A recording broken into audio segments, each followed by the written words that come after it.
guys, we're setting the channel into Kasepi's unofficial streaming or something. Unofficial. Okay. Let's see. Yeah, we should be fine. All right. Let me get up this. Make sure that it's showing up on everything.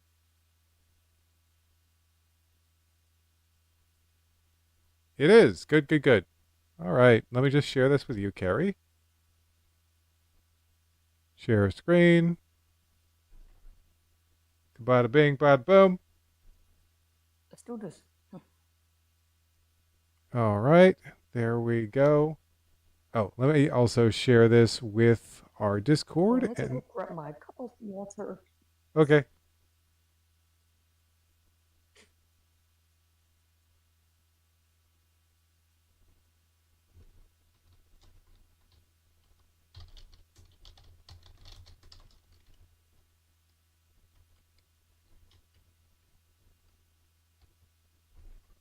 All right.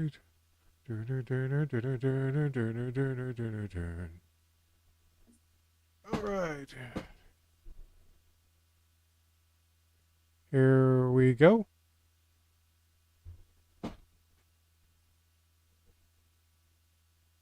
Let's get some Pokemon music going. Pokemon music, yeah.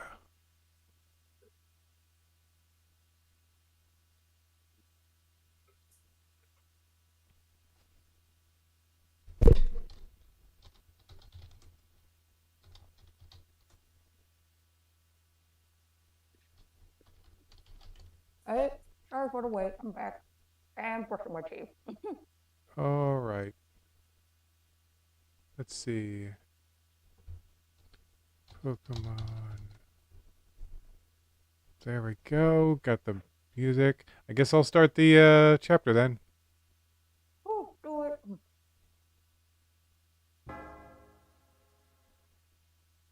Jump ahead.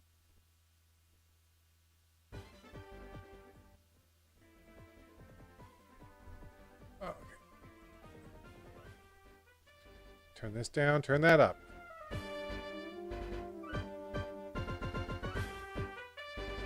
Well, that sounds kind of creepy.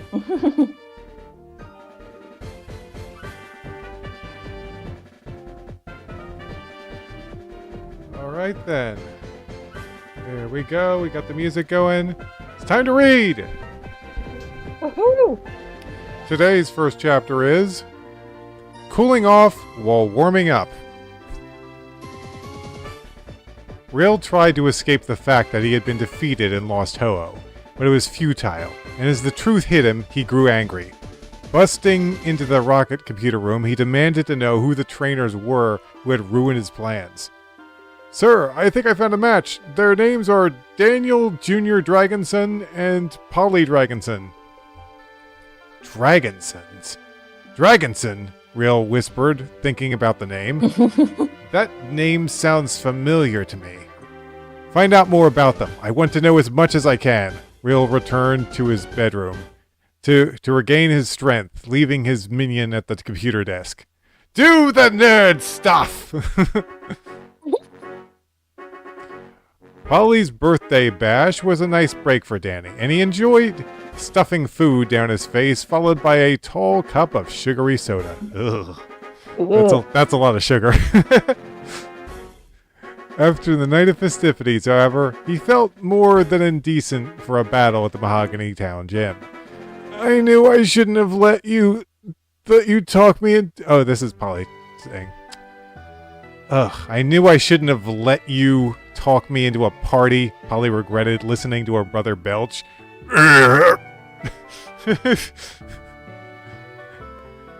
That was disgusting. Say excuse me.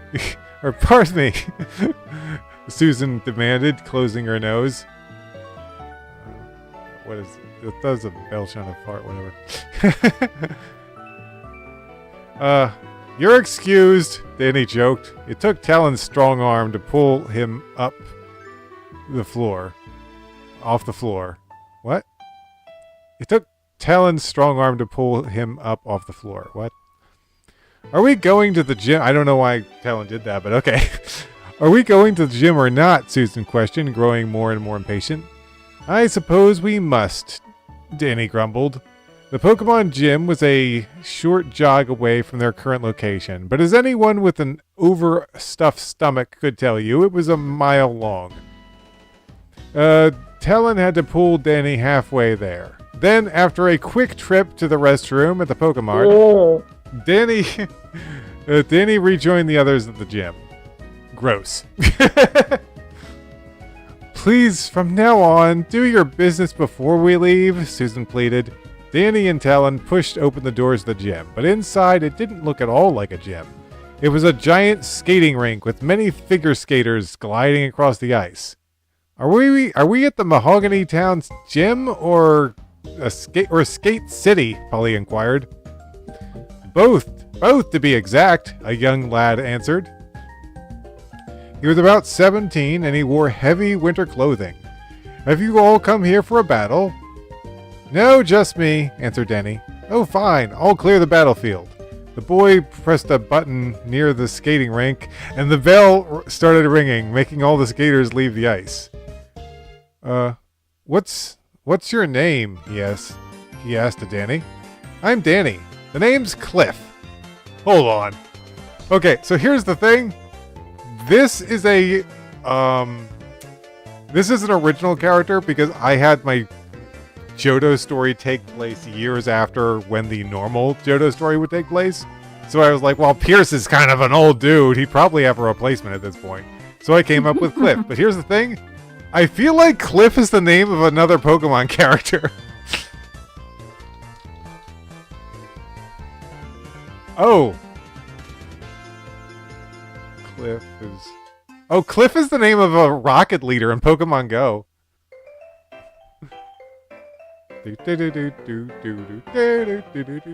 Still dropping frames like crazy. But at least we're just looking at text for the most part, so it's not what I want, but I'll deal with it. Alright. Hopefully everyone can hear what we're saying, okay. Actually, YouTube looks fine. YouTube doesn't really have any problems. It's mostly just Twitch.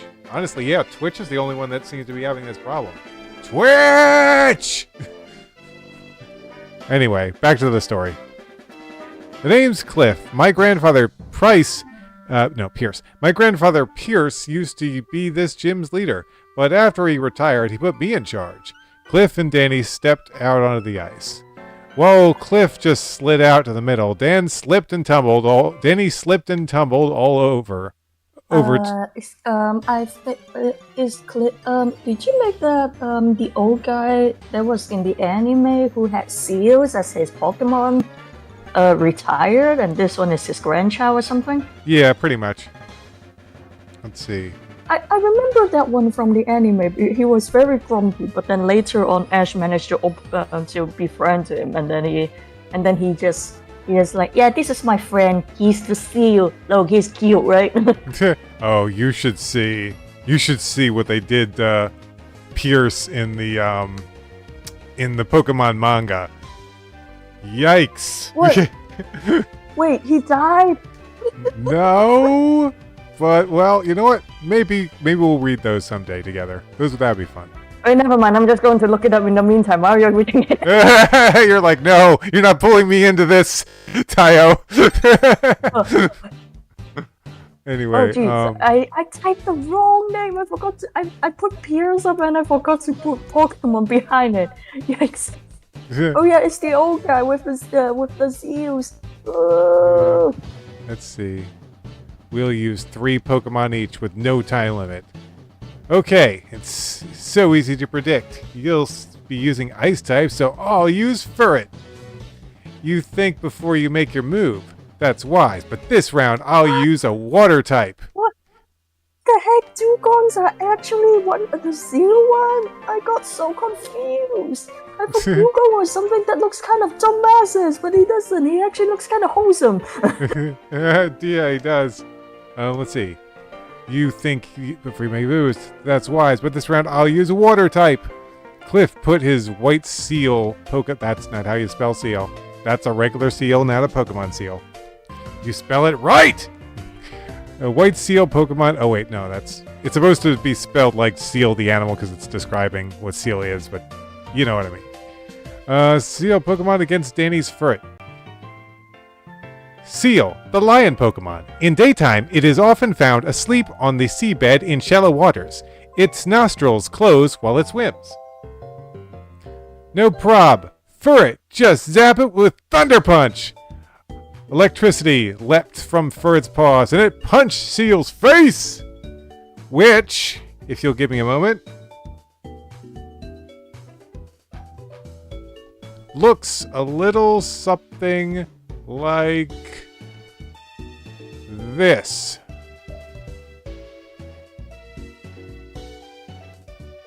Do you see, Carrie? What? Oh, gee. So, oh, that's cute. Okay, Carrie, I guess to push the text down, it's over to you. Dude, you didn't tell me that he got stuck in a space. He got stuck in a time. He got stuck in the what's that thing called? The tiny corner of timeout, and witness all the horrors, and almost get jumped by Giovanni. Hold on, what is going on here? What? I swear this picture didn't end up where I wanted it to go. Nah, you put it. Wait. Seal. Okay, it's. Wait. Okay, it did end up where I wanted to go. Okay, Carrie, your turn.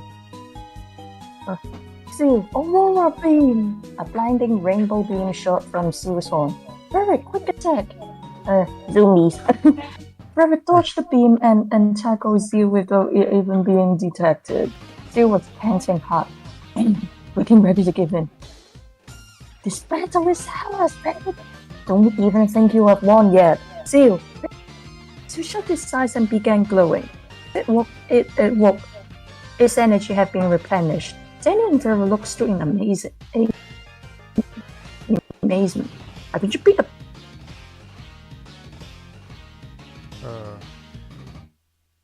Carrie? faster this time, and it exploded upon contact with Ferret. The long squirrel could barely stand up now. Ferret, you can play this game. Use a rest! Ferret growled and went to sleep. All energy returned in the blink of an eye. You would think that actually they would jump you when you were half asleep or something. Yeah.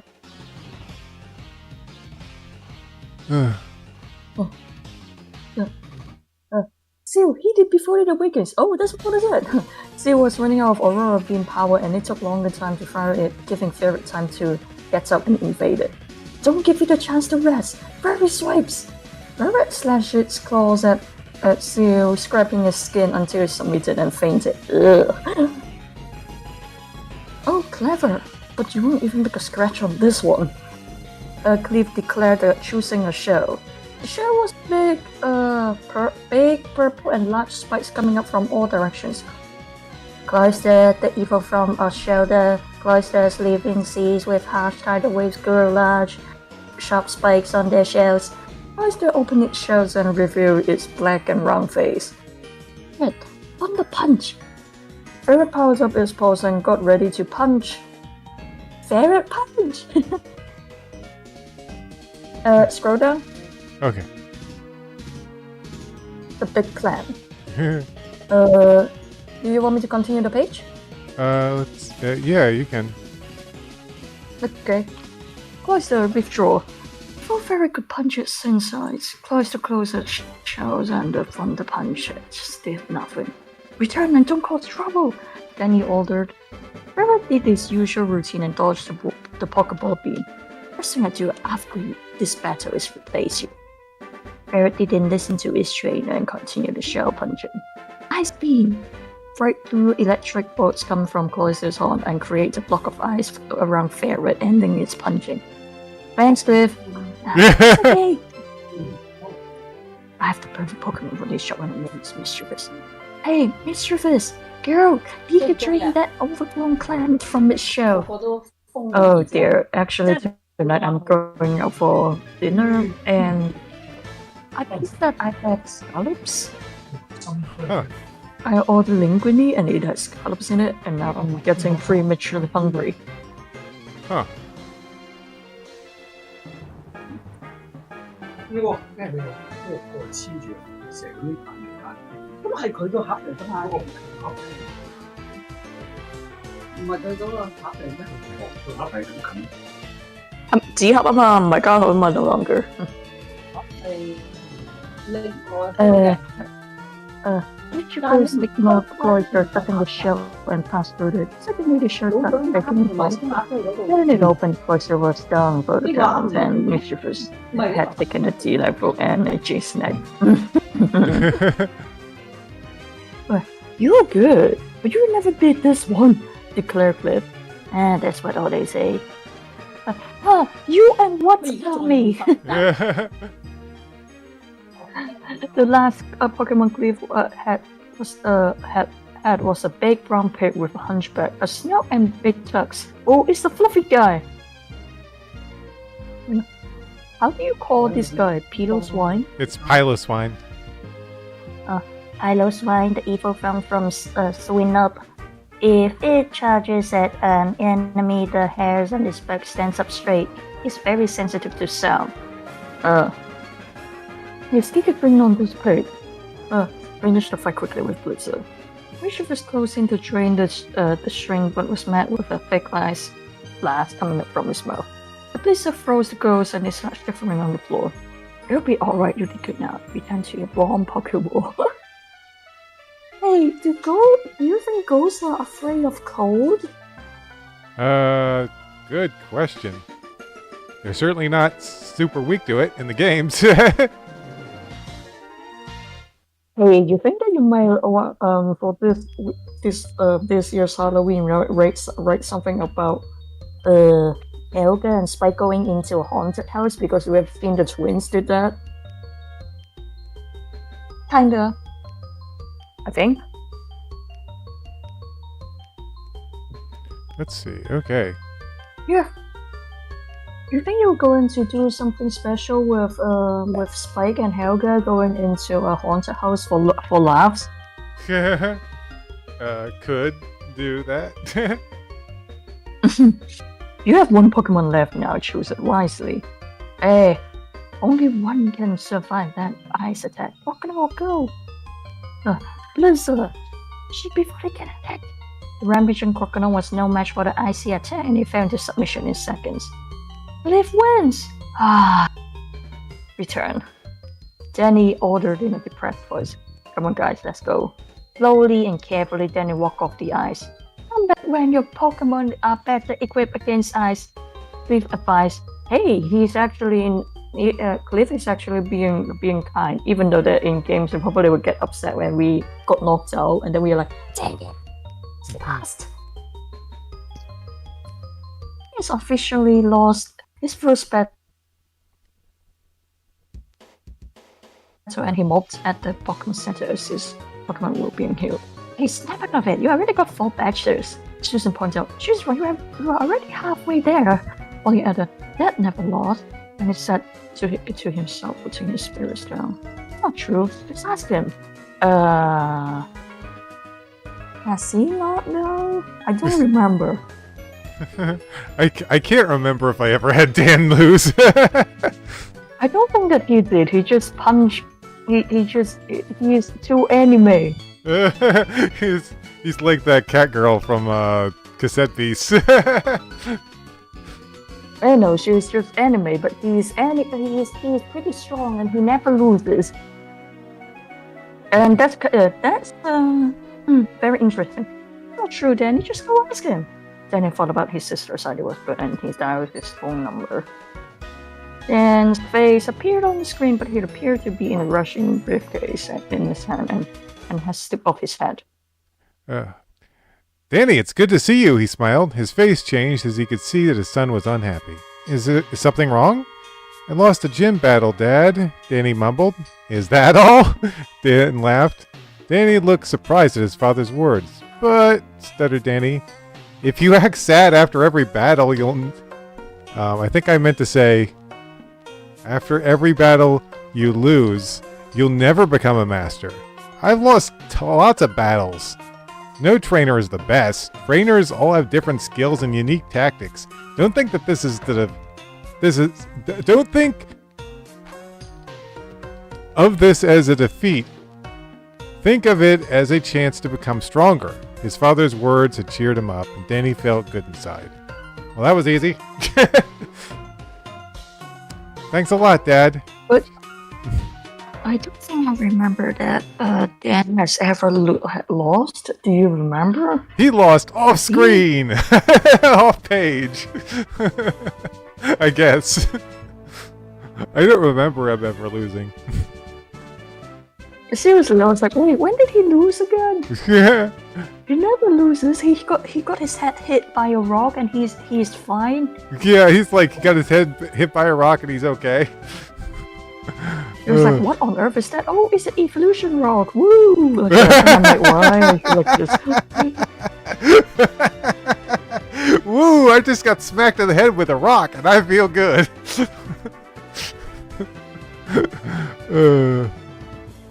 Goodbye. Danny, now ashamed of the way he had acted, faced his sister. Told you, she taunted. Polly, you read the story. You know that your father did lose.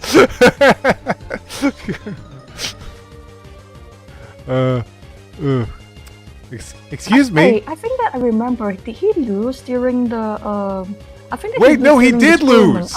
He actually did lose. I remember that. The tournament. Yeah, in the tournament, he lost in the tournament. I had to specifically make it that it was like double elimination to make it so he could lose and get back into it. And he somehow wins because one of the guys was actually a cheater or something, and also Giovanni being a butt. Being a big old butt. Excuse me, Nurse Joey interrupted, but all your Pokemon are in top condition. Great, because they need to get some training in before going up against Cliff again. Mentioning the gym leader's name brought back the memory of a certain long-bodied Pokemon named Furret. I've had it! He declared. Danny couldn't take any more of Furret's rebellious attitude, and he wasted no time in calling his aunt. Danny, is there something you need?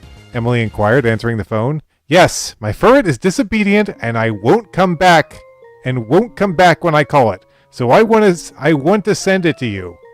I understand your frustration, but if you send for it here, you may never gain full control of it. I'm afraid you don't understand. I've tried several times to tame my ferret, but it never pays attention!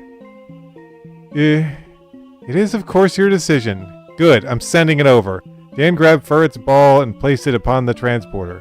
By pressing a certain number of buttons, the ball was taken away in a ray of light. So, I feel like they.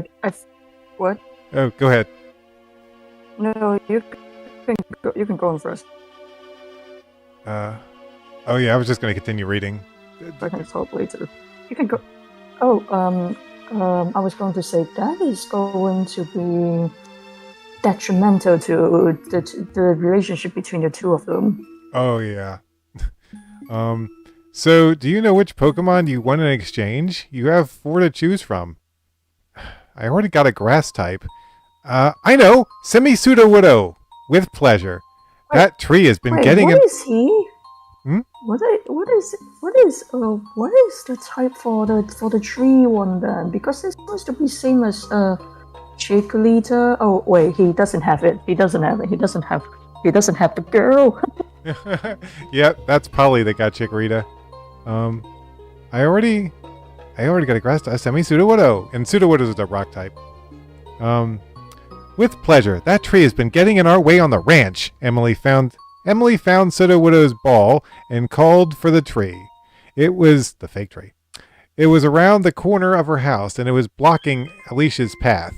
Get out of my way! I have to feed the Nidoran! She ordered.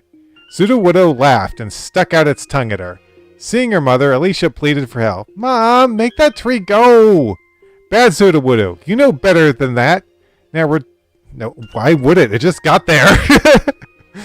Now return so Danny can tame you. The Pokemon turned to run, but the ball brought it back inside. Okay, Emily, quickly return the phone and sent to the widow to Danny. Okay, your turn, Carrie.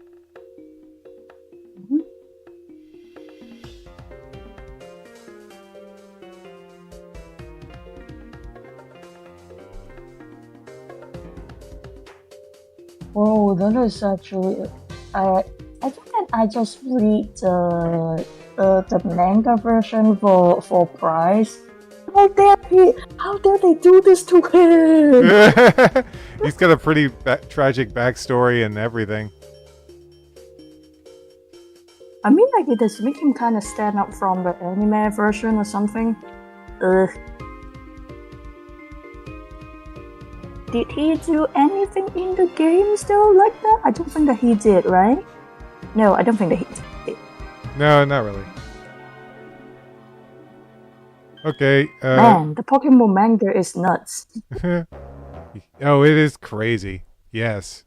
I kind of love it for that, though.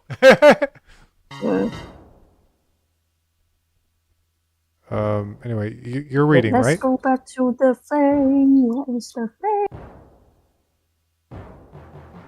Yep, your turn. Yep, okay. Sorry about that. I hope you can handle it, she said pessimistically. Me too. As I replied Danny, handing up the phone. Nisha was still standing by and she looked interested. You sure? I'm not but sure that you have trouble with Cliff. He beat me with a single attack. Most rocky trainers do lose against a strong lizard attack. You and Pokemon just need to get stronger. Well, thanks for the advice. The most obvious advice in the universe. You didn't say specifically how though. You just say it on the surface. Oh wait, I think she's following it up, maybe. Danny knows she gave a good advice, but she didn't care much for the idea of being a rookie. Oh, that pride is going to be a downfall. You should head up to Lake of Rage. Wait, what? What and where is that? Inquired Polly. It's a big lake outside of the town. You will find many trainers to battle, and you might even catch a Gyarados in the lake. The Lake of Rage sounds like a wonderful opportunity to Danny, and he wanted to take advantage of it. Alright, let's go. Right now? Yeah, let's do this right now. Nurse Joy gave him more directions to follow, and they got on the trail to the lake. Pokédex location of Lake Rage lists Pokemon. Pokemon living near Lake of Rage. Mary. How do you pronounce that name? That's Giraffere. Giraffere, Fluffy, and Pidgeotto. None of which I have caught. Danny smiled. You're a Pokemon trainer? Asked a large man wearing hiking gears. Why, do you want to battle? Yes, I do. Now! You said that. Choose your Pokemon. Okay, let's show him. Quagsire! The Tiger selected giant rock serpent to attack. The whole body was made of large boulders. Onyx, the rock snake Pokemon, it rapidly bores through the ground at 50 miles per hour by screaming and twisting its massive rock body. Onyx! Rock flow! Why is there around a pile of rocks? Onyx tossed them all at Quagsire. Quagsire, hit those rocks away with water gun! Quagsire opened his mouth and wide and spout out water, pushing the rocks back. Quagsire finished it with one blast with Surf Attack. A wave of water rose from the ground, overtook it and crippling it. Onyx returned. Zubat, that's for supersonic. Zubat, the bad Pokemon.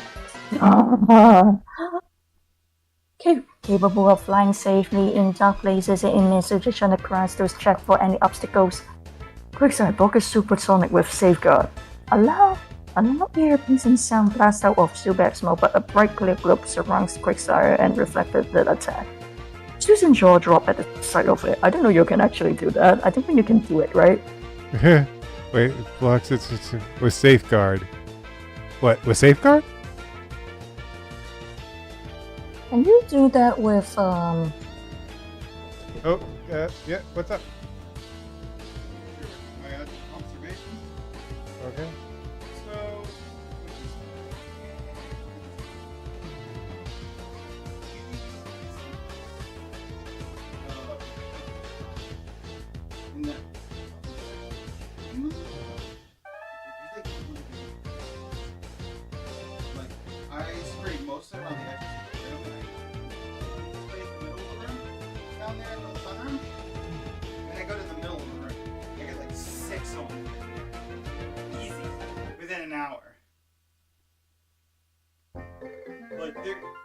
definitely not dead. But they don't bother me around the edges of the room. It's just in the middle. Good thing I bought that other stuff. So I'm not sure it actually poisons them. But it definitely does a good job of like getting them to move to another spot. So like it's being like half the room with one, half the room with the other. You might actually scare them to leave the place. But yeah, I they're definitely avoiding me. They're avoiding the areas that straight. They are extra active. Like they see me and they're like, oh, there's no poison on that. And goes, oh. Kills. That's kills, but dead is not wanting to be anywhere near it. And also this says it's directly on the cat. Heals, repels, and prevents. I'm not sure about that first part. The other two, maybe. I don't know. It may actually work at killing them. I'm just really slow at it, but it's been like a day and a half. And Huh. it's just all over my legs. Jeez. In that room. Now, that said, the fact that they're on my legs, I've killed almost a dozen. Actually, about a dozen of them now. Uh-huh. Picking them off myself. Okay.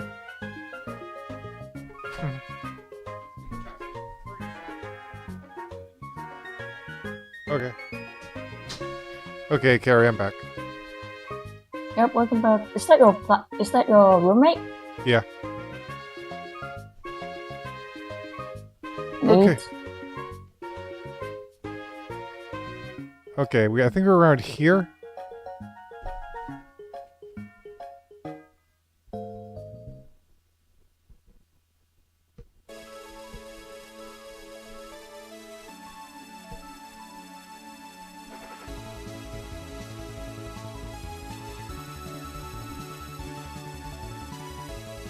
Carrie?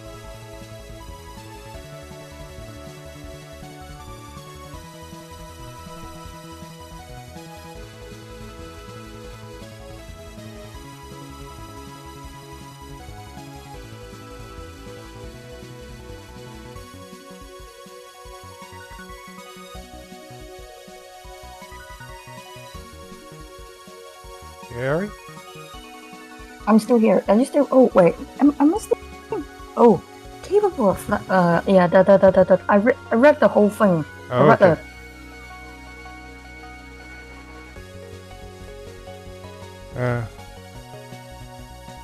Quagsire is a great Pokemon. It can use Safeguarded protect itself, she exclaimed.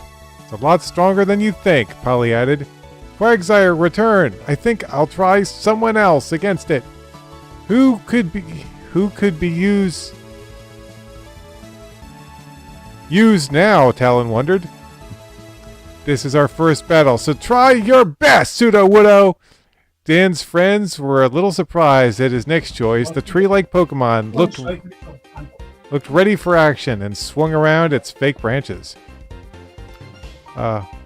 Pseudo-Widow, Giga Drain it! Zubat opened its mouth and showed off its fangs that were going to... Pseudo-Widow didn't appear to be listening, and if it was, it certainly was taking its own time on the rock throw. It's almost there, look out! As the bat Pokemon dove down to its own level, Pseudo-Widow slammed its arms open, and the bat dropped to the ground.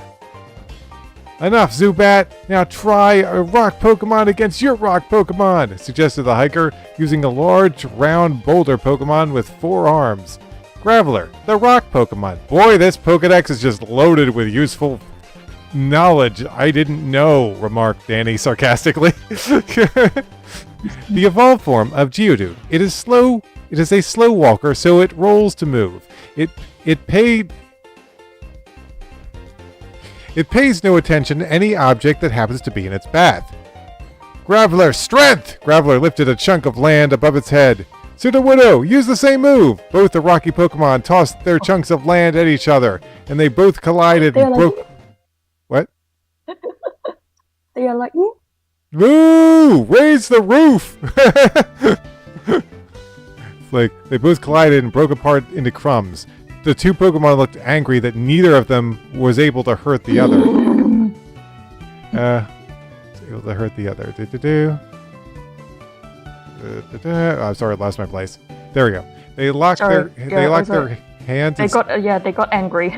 You got to that bit. They locked their hands and started pushing. You're doing good. Keep it up, Sudowoodo. Like they say, 4 arms are better than 2, eh, kid? Then he gasped as he realized the hiker's meaning. Sudowoodo is holding Graveler's 2 arms back, but below it, it has 2 other arms to attack. Sudowoodo, look out! Graveler, Mega Punch! Graveler brought up its extra fist and started pounding down its opponent. Sudowoodo kept its firm grip on Graveler's 2 arms, but it was slipping fast as the punches continued and did more and more damage. Sudowoodo won't be able to take many more of those Mega Punches, thought Danny. Okay, Danny, don't panic. Look at the situation. Sudowoodo's getting punched from Graveler's lower fist while he is pushing against his upper fist. Hey, Sudowoodo has something lower to attack with. Sudowoodo, stop pushing against Graveler and pull him! Sudowoodo pulled the Graveler right over, its head slamming to the ground because behind it. I feel like he just pulled American wrestling, wrestling pull. It's like, oh! Finish it with low kick! They sound! Finish it with low kick! Turning back and sliding across the ground, Sudowoodo kicked Graveler over a hill and it rolled to the bottom, fainting. Kid, you're too good for me. I surrender. The hiker conceded, rolling after his Pokemon. Wait, he's rolling? Why do I feel like... Okay, Carrie, your turn. Yeah, that was like really cool. I feel bad for the guy though. It's like, oh. You're really good out there, Sudowoodo. Whoa! Then he complimented. Sudowoodo started dancing around. He was like, yeah, it's okay. I almost broke my back though. He started dancing around, making all kinds of strange movements. Hey, you don't have to go overboard on the victory dance, you know. Come back to it. Hey, that was really neat, Danny. Susan stated, looking impressed. You sure know how to impress the ladies. Danny was like, no, I didn't. That was not intentional. Yeah. Talon winked at Danny, tapping his arms. Danny blushed and tried to change the subject. It's like, no, I wasn't. That was unintentional. Yeah. What the heck? What are you trying to get at? It's like, Talon, you are a teenager and you are weird. Yeah. There's a lot of decisions made with these characters that I would not do if I wrote them today. Which I guess the Talon probably just like, hey, you know how to impress the ladies, and the kid was like, that's like a joke you can use once, and I've used it like 3 times. I think that it would. Danny was like whatever. Hey, come on, let's move. Talon, why did I ask? Talon, why did I ask Polly to bring you along again?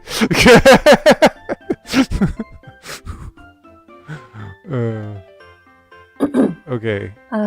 Let's hurry to the Lake of Rage. I run a Gyarados to show it off that I can see that Eric talked again. Showed off. Yeah. Okay. Go ahead. What the heck? I didn't know that she's actually sexually that competitive against Eric. It's like, I will fucking destroy him. Molly took her new ponytail and out and rubbed his back, making it calm and letting her and Susan settle up on it. Do you think the ponytail wouldn't mind? Because she probably is like, this is fun. It's like, who is this tiny little one? Yeah, it's like, get away from me. With Danny on his bike and Talon was left running after them. Ponytail was much faster than Danny's bike and they galloped past him. Polly exclaimed, passing him. Danny got mad at her remark and sped up, tagging behind him, and leaving Talon behind. Forget it, I'm taking my time. Oh, well, forget it. I'm taking my time. Telling Garth and slowing to a halt. I'm in the lead now. Danny explained, going past the ponytail. So into himself. I think they got a type of into himself, maybe. Yeah, he was so into himself that he neglected to watch his way and was heading for a Pokemon walking across the road. It looked like a small yellow giraffe with black spots on it. 2 horns on its head and a black rear with a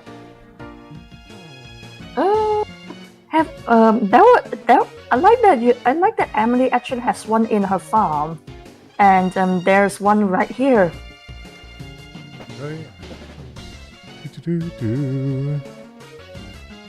Wait, did you get that? What? What was that?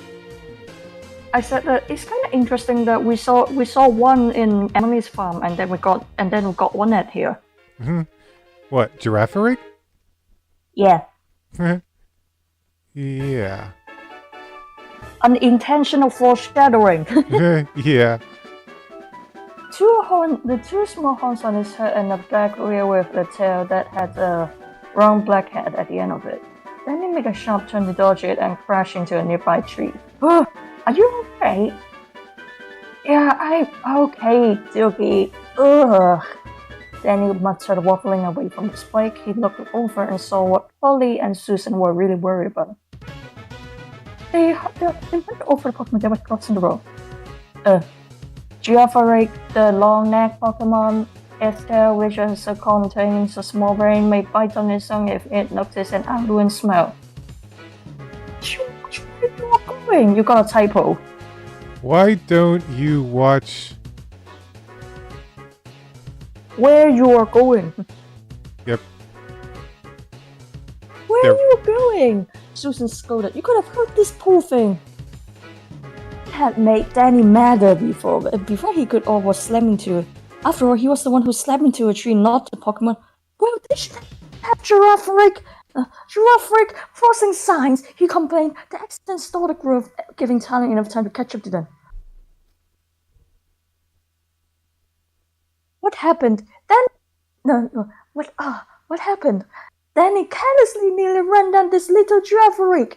The Giraffe didn't like the big human crowd and stood up to escape. I'm gonna catch this one. It's about time you catch something. Smeagol, I choose you. Okay, Smeagol, let's copy one of his attacks with Sketch. The night before the night before, Polly was busy observing her Smeagol's move so she could be ready to battle with it. Geoffrey spat and disappeared from place to place. Smeagol waved around his tail and learned the attack. Agility! Smeagol pursued Geoffrey and grabbed his neck. Now harden. Smeagol's body got harder and thicker, and more weight came with it. Soon it was too much for to carry, and Geoffrey stumbled. Okay, so I wanted to just point out that someone in the chat said, Giraffe rig! So yeah, Giraffe rig. Woo! Giraffe rig. Spider web Smeargle. A sticky white web shot out of Smeargle's... Did you get a typo? It's a spider web. Uh-huh. Spider... Your types... Spider wed, as in we're having a marriage with a spider? Ew. Spider web Smeargle.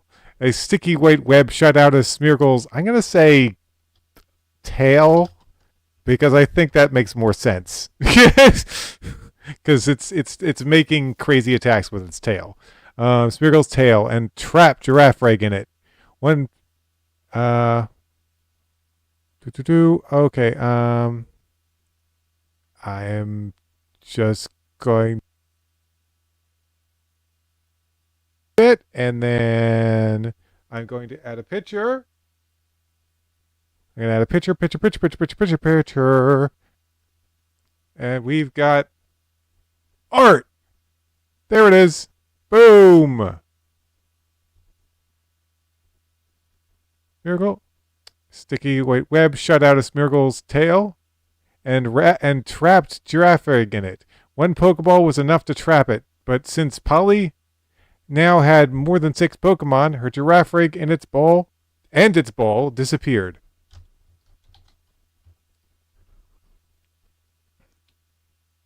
Okay, Carrie, do you see the picture? Oh, that was good. Okay. Yeah, I guess it's your turn now.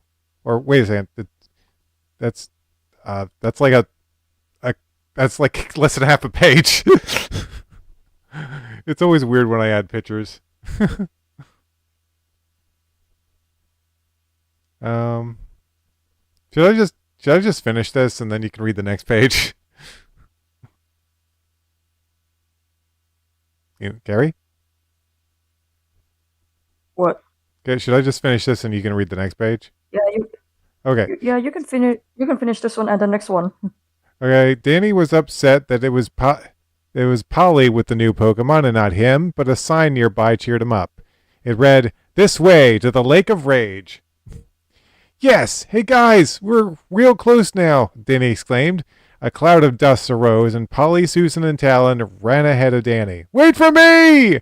The Lake of Rage didn't look raged at all. In fact, it was a peaceful lake, with children playing around it and fish quietly swimming in it. This is the Lake of Rage? Susan smirked, expecting to find giant enraged Gyarados flying over it and bubbling over with anger. That sounds very dangerous. This looks more like Lake of Happy Children to me.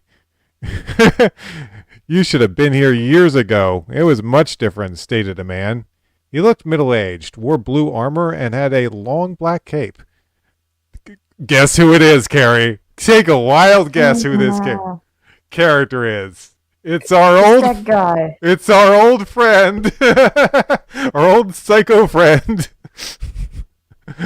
Look, middle-aged. That was when Gyarados ruled this area, because the Magikarp were being forced to evolve by strange radio waves. Polly didn't recognize the stranger and asked for his name. He acted surprised and asked back, "You don't know who I am?" Not really. Oh, I guess. Oh, wait. Is it your turn? Was there a picture back there? There was a picture. was a picture on this page. Do you want to finish the page or something? I guess. Not really, replied Susan. Hold on, let me just minimize that so I can see that better. Okay. Not really, replied Susan. One of Danny's bike pedals had broken off from the crash, forcing him to push it the rest of the way to the lake. He got a glance at the stranger from the side, and a look of shock dawned on his face, making him drop his bicycle without care. He rushed into the conversation right before the stranger could say his name. "Are you who I think you are? Are you how I think you are?" Danny stuttered. "Who do you think I am?" the man joked. "You must be him." Danny shook, looking him over. "Danny, what are you doing?" Polly questioned. Danny found a badge on the man and showed. Danny found a badge on the man and showed it to them. "I was right. Only Elite Four members wear this badge." "Elite Four!" Polly and Susan shouted. Danny quickly shushed them to avoid drawing attention. "You're Lance," Danny observed. "You seem to know a lot about the Elite Four, young man." "Yes, I am Lance. I tortured your father when he was a teenager."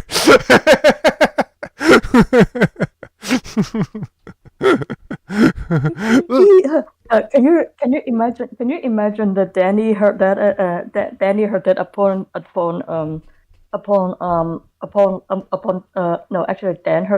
Danny said that Dad, I met one of the Elite Four and his name is Lance, and it's like he's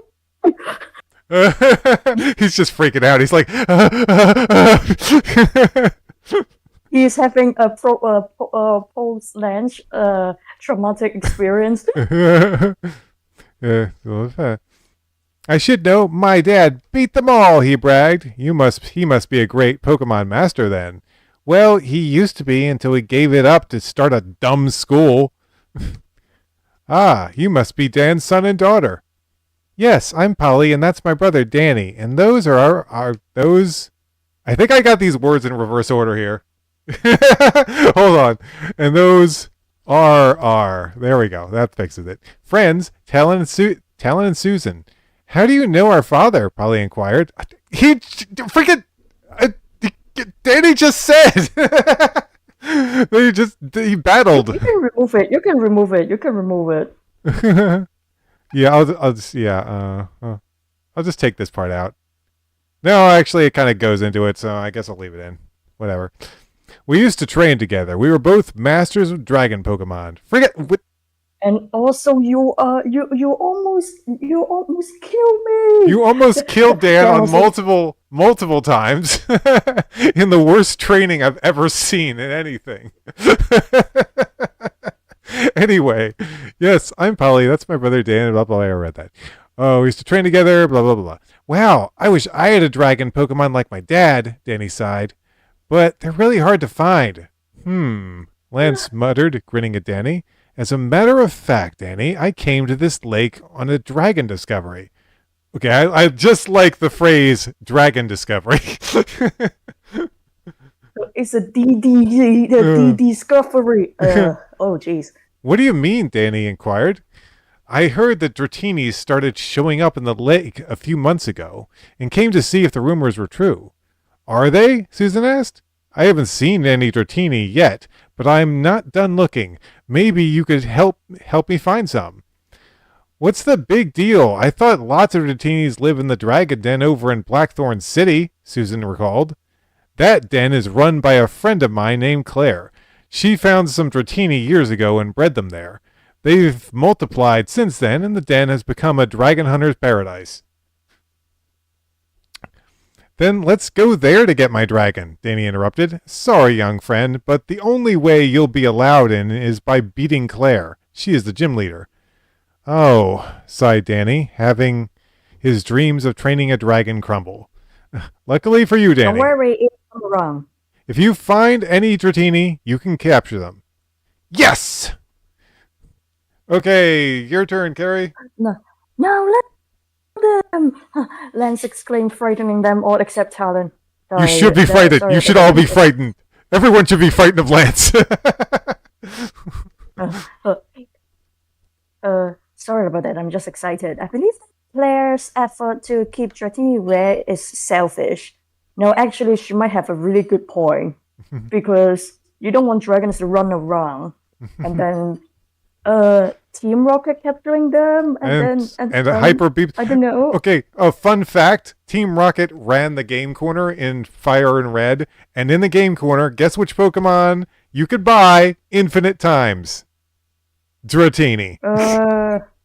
So. The little guys? Seriously? Yeah, you could actually get Dratini in the game corner if you had enough money. Wait. How did they do it? Isn't that illegal or something? That is illegal, you know. Anyway. Not a tale that the other Pokemon trainers will tell you. That's it. Just the wordplay. It's just the wordplay. Let's see. Where do we leave off here? I believe Claire said if more people train dragon Pokemons, I believe that they would become more widely used and more trainers could enjoy the pleasure of those dragons as their companions. No, they don't. Dragons are too OP. Dragons are too overpowered until fairies come around to kick their butts. You're talking about the newest edition, like Scarlet and Violet. Did they get the end of the stake because of fairies? No, fairies have existed since Pokemon X and Y on the 3DS. Oh yeah, that one. So since then, they probably get kind of candid, right? Because people was like, "God dang it, it's not dragons again!" So stupid dragons. Basically, outrage strategies were too powerful back in the day. What you talking about? You mean dragons and fairies? Dragons using the move outrage was an overpowered tactic, and everyone got sick of it, so Nintendo made fairy Pokemon. So dragons? Do they good at anything except fairy?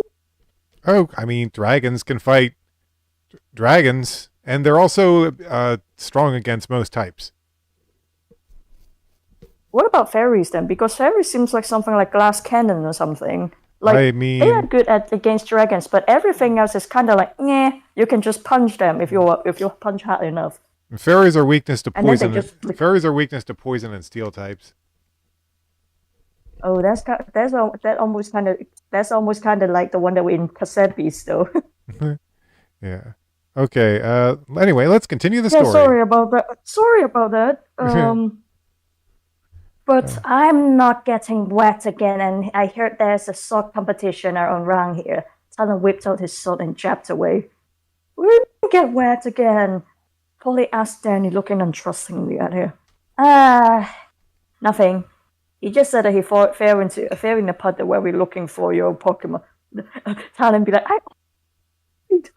I definitely didn't fall over a waterfall trying to get you your birthday present, Polly. And almost get drowned. Almost drowned. Yeah. Danny chuckled, shrugging his shoulders with a stupid expression on his face. Get your 7 Pokemon now and we will search the lake. Then Lance slammed his Pokemon against the ground and released his giant dragon Pokemon. Oh no. Can you imagine that if Dan is here he just start and be like, oh no. Oh no. Yeah. And yes, the dragon types do resist all starter types plus electric. That's true. Just commenting on the chat. Okay, continuing. On its back, it had 2 green wings. On its side, it had 2 short arms, and the head was a little horn. Must be a Dragonite. But then he snapping open his Pokédex. Dragonite evolved from Dragonair. This marine Pokemon has an impressive build and lets it freely fly over raging seas without trouble. Dragonite and I will go check the furthest part of the lake. You try the front. That Lance jumped on his Dragonite and they hover over the other side of the lake like a jet. Hey, do you think that it would be crazy if they instead of getting Dragonite, Danny gets Lugia or something? They were actually making people like, what is this? What is this?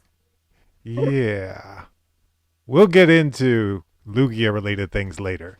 But for now, because that might be a little bit more, making it a little bit more intense than getting another Dragonite. Yeah. Yeah, Polly, use your Lapras to get on. Danny pointed out. I will use Spike-On to ride on. Susan stated, following Lance's lead. Dude, I will ride on Crocodile. The 3 trainers searched around the lake, but they are getting nowhere fast. And met at the place where they started. Nothing around here but Magikarp. Susan reported. Magikarp, the fish Pokemon, for no reason it jumps and splashes about, making it easy for predators like Pidgeotto to catch it mid-jump. I don't have any luck with Lapras either. Polly agreed with Susan. Crocodile didn't see the thing. I got it if I let Quicksire. Search by yourself, it might be finding something. Good idea, let's let him out. Susan ordered. Quicksire, come on out. Well, I was going to say that when Danny was riding a bike, he kind of reminds me of He kind of reminds me of White Bomber from the anime. Oh yeah. Because he also rides a bike and also deliver noodles. Oh yeah. Quick, I need to search the lake floor for dragons. Quick. The relaxed Pokemon mumbled and diving under.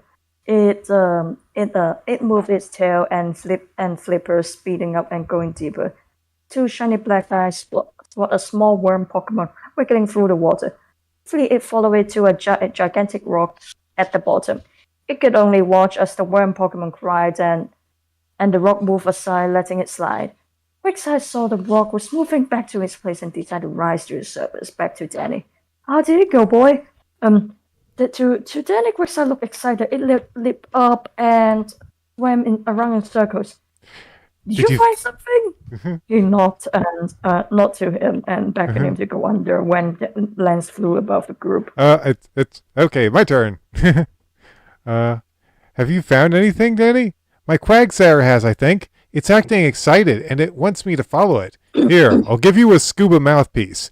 They'll give you air long enough for us to explore the bottom. But how long is that exactly? Be more specific, Lance.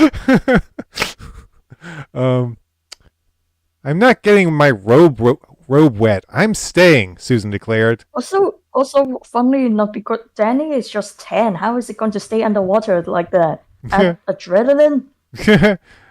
Because those things probably can kill me, even though I know water better than you. Yeah. I'm with you, Polly agreed.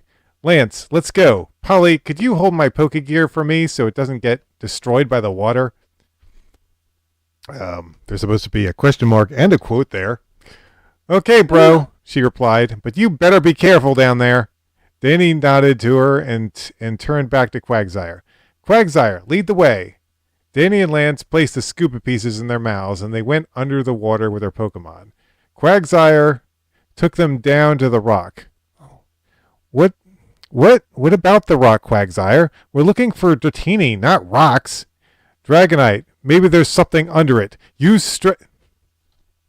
How did you guys even talk underwater? Yeah, it's like.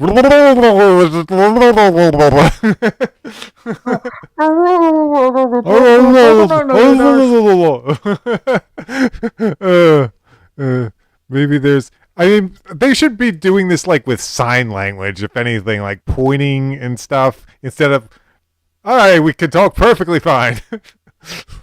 Or maybe they just wearing the golf thingy and they just start.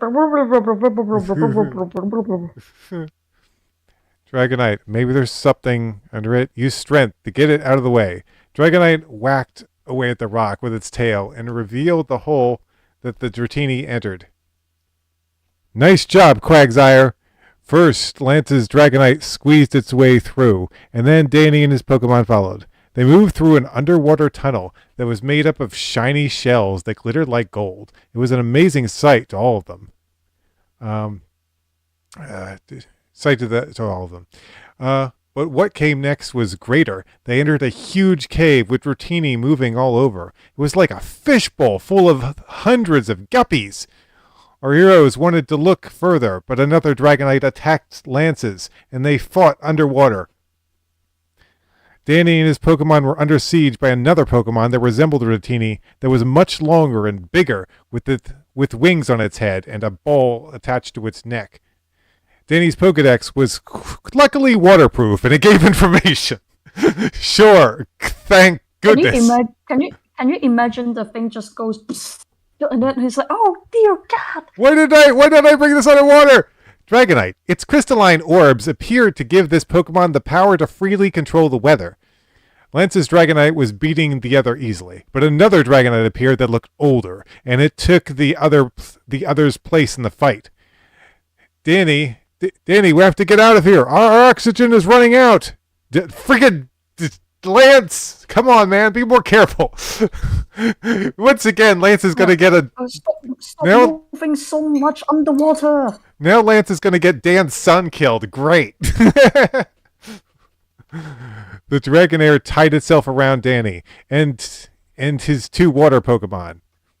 I'm kind of tied up at the moment, Lance. Both the Dragonites did equally as well, and the one fighting Lance suddenly stood still and made 3 glowing crimson red orbs of light appear in front of it. All right, and here we get another picture.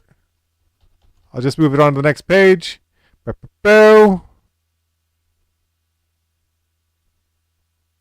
Wow, Legend really did procreate. What the heck?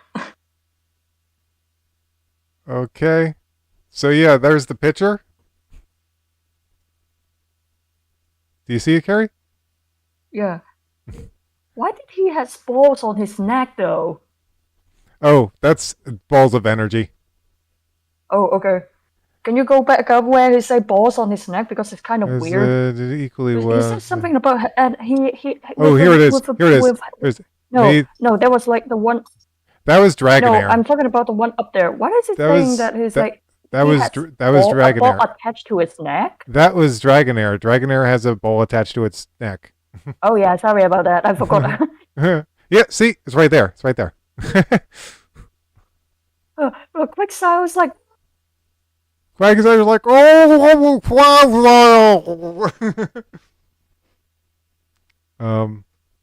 Are they? Both of them are like, don't, no, don't let go of your bubbles. You will die. Bubbles. The light. Oh, is it Oh, your yeah. turn? I guess it's your. Yeah, it's my turn. The light glimmered over Danny's face, and the sight reminded me of the story his father told him about his dragonite, the mighty legend, and its ultra beam, a powerful attack that focused 3 hyper beams and focused them into one. Oh, jeez. Sorry, Danny cried. Before he could release his great power, the dragonite was shocked at Danny's cry, and it turned to its back and shot its beam. It was so powerful that it ran through the cape ceiling, the lake, and shot into the sky where Susan, Polly, and Talon caught a glimpse of it. Danny! Polly yapped. Battle had ended in the underwater cave as all of the dragons ended their attacks.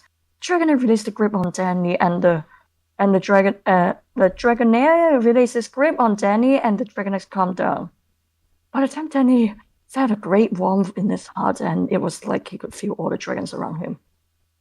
And then he knew that the dragonite was really legend. Hey, I'm Danny, Danny's son.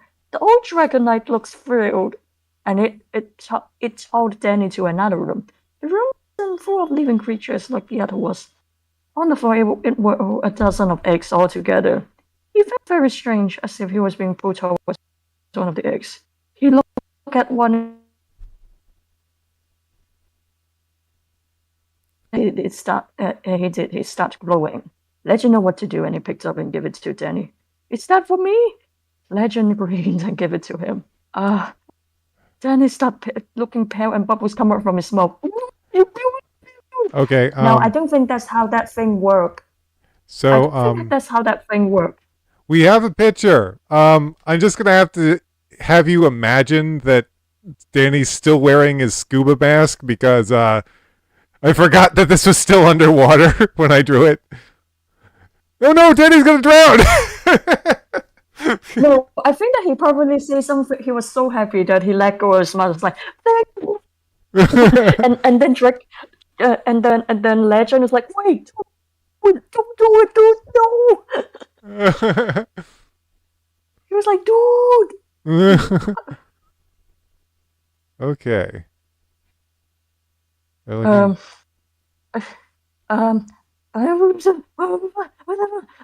dragon Pokemon grabbed the humans, and their Pokemon swam up to the surface through the hole that the Ultra Beam had made.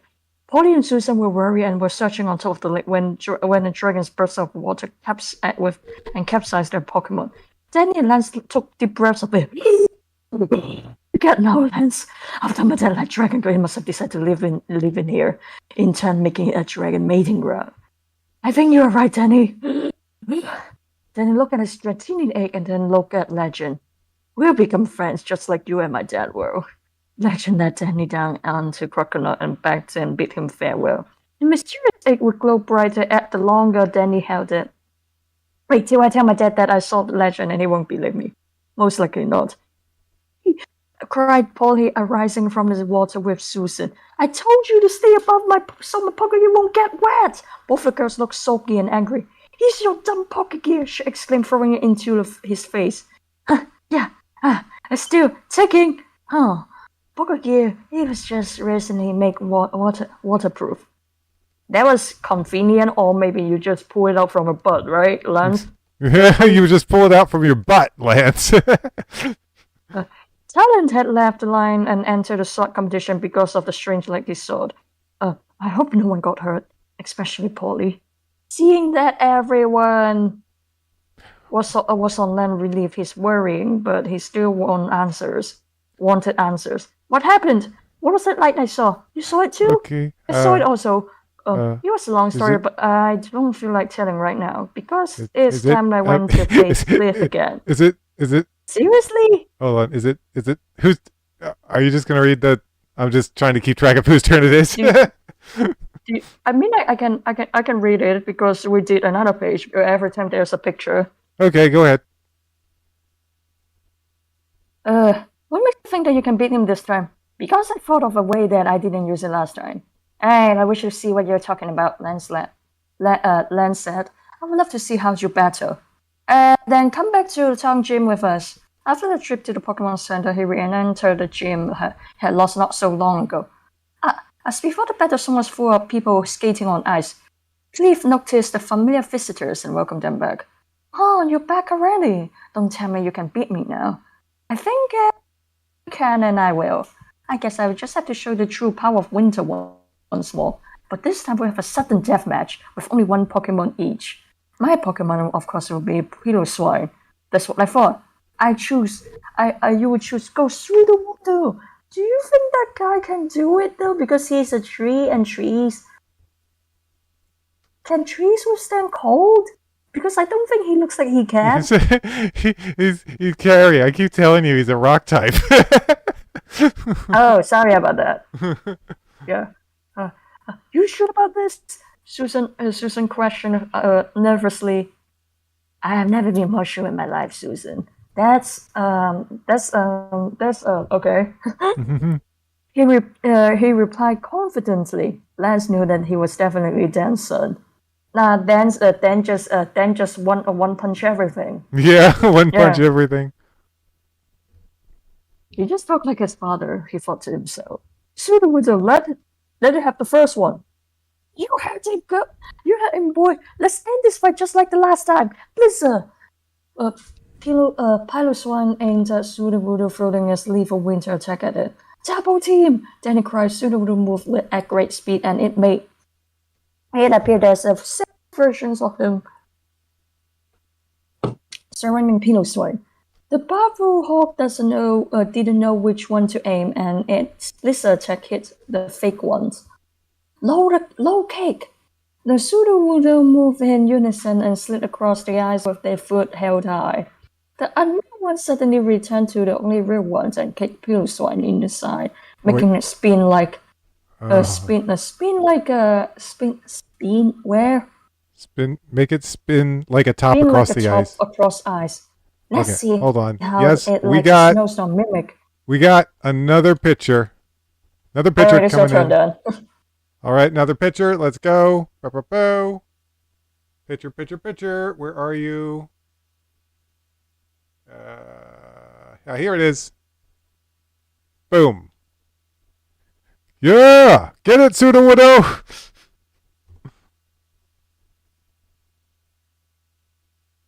See? Let's see how it likes a snowstorm mimic blizzard and blast it away! Piloswine, get up and attack with blizzard, Cliff exclaimed. Sudowoodo blew out its own blizzard after copying the move from Piloswine. Well, what do you know? A la pork ice cube. Okay. Well, what's a interesting way of putting it? Yeah, a very interesting way of putting it. I failed you, grandfather! Cliff exclaimed. Father! Humph! You have not. A very old man You can pull your best. I don't know. You can pull your Yoda voice and maybe Dooku voice if you want to. a very old man with white hair and a. You have not. A very old man with white hair and a cane walked under the ice. You lost once, and you're ready to give up already? I should have chosen my Wait, what? What? What? What? What? What are we saying here? I should have chosen my granddaughter to Oh, okay. I get where it's going now. Okay, I understand. I should have chosen my granddaughter to take over for me, but no, I had to choose my grandson. Damn, that's cold. Wait, why did you? No pun intended. That was cold. It is cold as ice. Oh God. Why? How many grandkids does he have? Seriously. You must be Pierce, the ex-gym leader, Danny realized. Very observant, young man. Oh, very observant, young man. Now I believe I have something for you. Pierce replied, taking something from his pocket. This is the Glacier badge. Take it. You've earned it. Now I'm over the halfway point, Danny exclaimed, pinning on his new badge. Just 3 more badges to go, and then Johto League, here I come. After Danny said his impressive speech, he answered his ringing Pokegear. It was the man from the gym in Olivine City. Our gym leader's back, but she's going away soon, so you better hurry. We'll never make it in time, Danny sighed, disappointed. Not if I can help it. I'll let you ride on my Dragonite. I'll let you ride there on my Dragonite. My Dragonite there. Whatever. Lance offered. You will? Exclaimed Danny. It's the least I can do for the assistance you gave me. All right. Should we how many pages do you want to go on? We can finish this one, or maybe we can keep on reading. Let's try to get in one more chapter, I guess. Wait, hold on. How long is this? Let's do this. 1, 2, 3, 4, 5, 6, 7, 8. Oh boy. Oh boy. It's a long one. It's a pretty decent. Well, we don't have to read the whole thing, I guess. If we get too tired, we can just stop. It's fine. It's fine. I just want to read a little more. Wait, so what happened to his other grandchild? And because it was like I want to pick my granddaughter, but then I have to pick my grandson. But there's no choice. Yeah. I guess they're just off screen, never to be seen. Anyway, wait, who's reading this page? Yeah, I can do it. Great night. Piers and Cleves exclaim, "Hey, let's get out of here. Ugh, it is cold in here." You got a typo. It's cold in here. Oh yeah. Go ahead. Sorry, I never get my dragon cell. This is gonna roll. Danny exclaimed, laughing. Next chapter, a whirlpool of worries. Lance had 3 Dragonites, and they carried Danny and all of his friends into the sky. Jeez, much of a dragon lover, aren't you? It was an incredible feeling for all of them, but the trip was short and they ended in a matter of minutes. Lance made his dragon Pokemon land and he helped everyone to get off. I must go now. Tell your father to say hello for me. Oh gosh, poor Dan. Poor Dan. Oh gosh. Training. Yes, Lance. Lance wasted no time left on his largest Dragonite. I wonder if we will ever see him again, Polly questioned. I count on it, sis, because someday I'm going to win against him just like Dad did. Dan was like, Heroes rushed through the gym and were given some really bad news. What do you mean she's gone? Where's my house to get in here?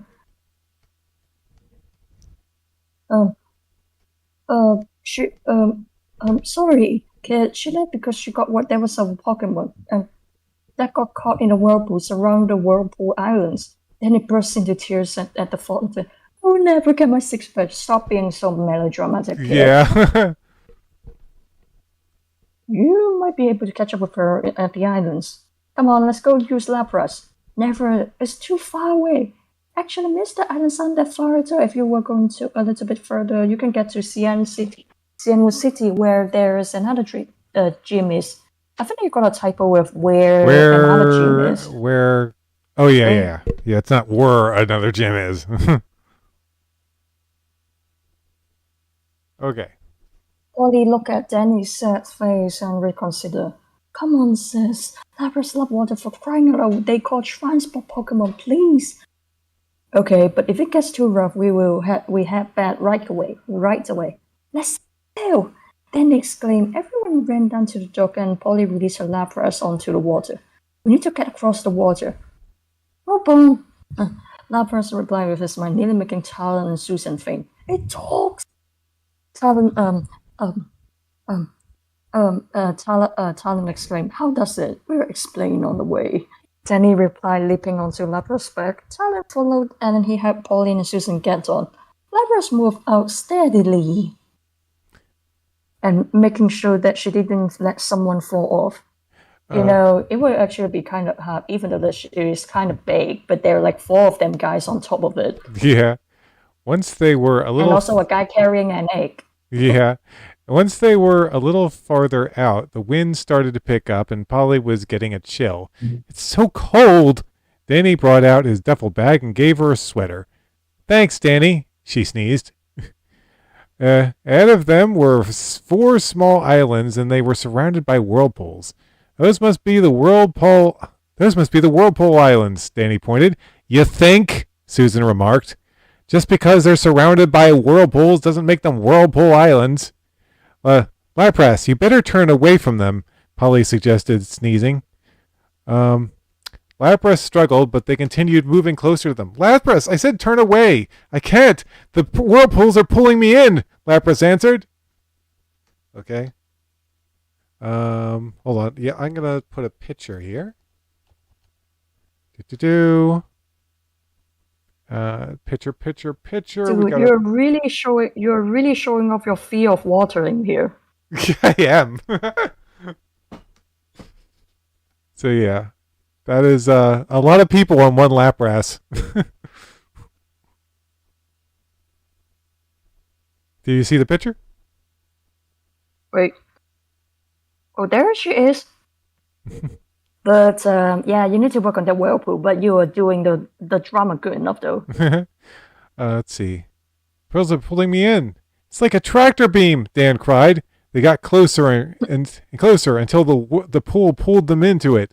Danny fell off first, and then the others followed him into the spinning pit. The madness was too much for them, and they all blacked out. A voice boomed in Polly's head, and she lifted her eyelids to discover her Lapras looking over her. Are you all right? She asked. What happened? Where is everyone? We were in a whirlpool, remember? Polly could clearly tell that they were on a land, and she took a glance around. She was on a beach, and all around her were whirlpools. There was also a cave nearby, and besides sand, that was it. Where are my friends and my brother? Polly asked, shivering.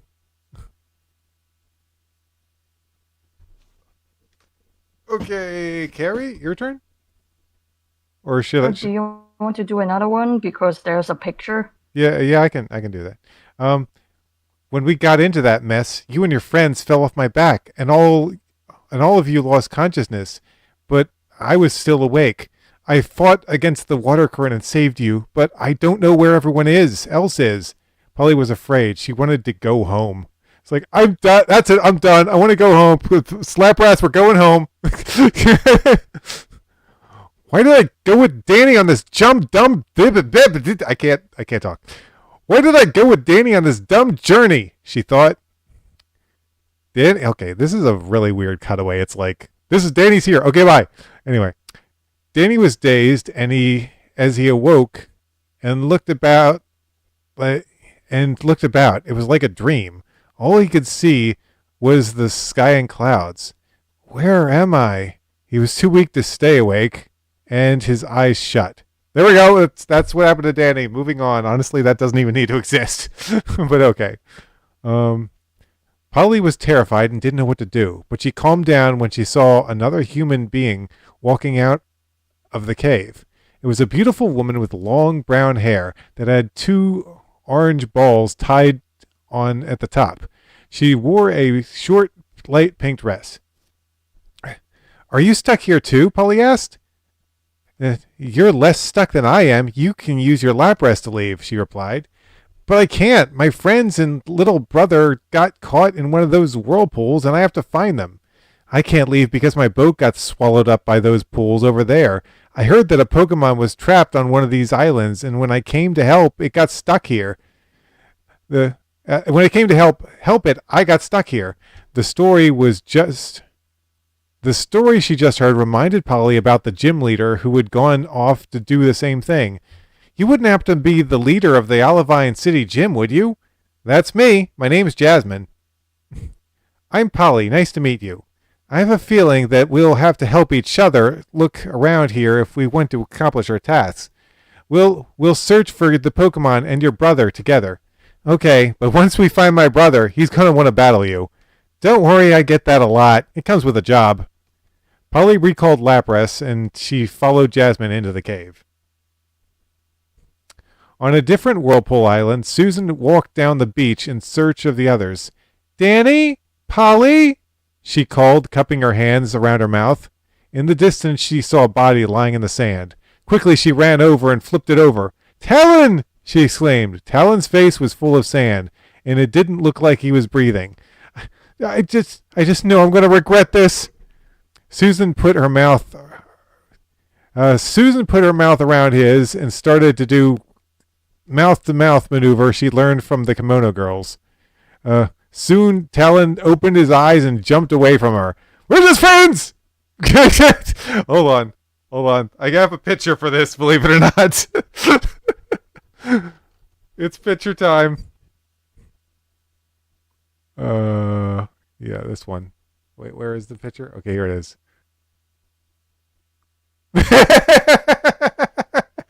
He's like, whoa! What? What is happening? Do you see the picture? Let me take a look. Whoa. He's like, what? What is happening? Okay, I guess you can read this page and the next page.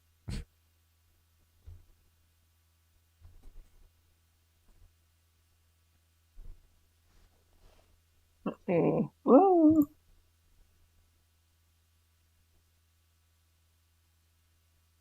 We're just friends. We are. Telling calm down or just giving a mouth of our recitation. Where are Dan and Polly? I know, but we got to go look for them. You think that this Susan and Talon might become a thing because eventually, even though the Susan is kind of tiny. Yeah, He's very tiny. Polly and yeah. Jasmine? Who is Jasmine? Oh, you want a picture? Hold on. Let me give you a picture. Picture. Okay.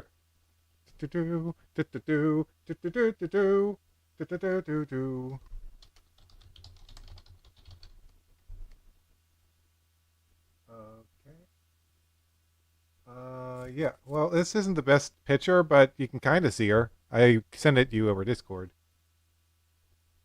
Oh, okay. Oh, Susan. Okay. How did that thing hide underneath her? Okay. So, Jasmine, what type of Pokemon do you use? I use steel types. What are steel types like? Girl of steel. They're made of steel, duh. The steel type Pokemon are hard metal shells. They are strong against half of the other Pokemon types. 14 years ago, when they were first discovered, and my gym was the first one to use them. So that's the reason you can't live. Your Pokemon are too heavy to stream. That and among other and one of their few weaknesses was that she noticed a small blue elephant with brown markings on his ears and tongue, and was crying out. That is the reason for me being here. I came here to rescue this guy. Oh, so she is okay. My brother has a Pokédex. I don't know what it is. Pokédex when you got Jasmine. I will introduce you. Hey, this is called a Fanfi. A long-nosed Pokemon, a sign of affection. It bumps with its snout. Very cute, but be careful because the strong one will accidentally send you flying. Oh, if you mean to, though. Look at this little guy. He's like, hey, it's strong.